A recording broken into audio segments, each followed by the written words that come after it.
bedeutet mir sehr viel, weil das ist ein guter Ausgleich zur Schule. Außerdem ist Langlaufen auch sehr gesunder Sport und man verbringt auch viel mehr Zeit draußen in der frischen Luft.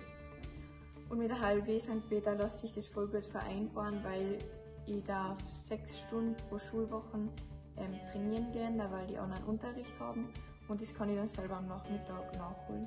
Und auch mit dem Internat klappt es immer voll gut mit meinen Trainingszeiten.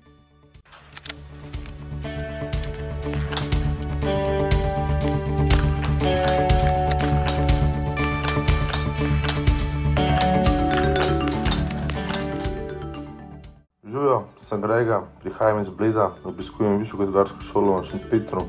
Poleg šole se ukvarjam s hokejem. Treniram 5-krat tedensko in šola mi omogoča, da treniram brez problemov in me pri tem tudi podpira, ampak hočejo, da izpolnjujem svoje dolžnosti čim boljše.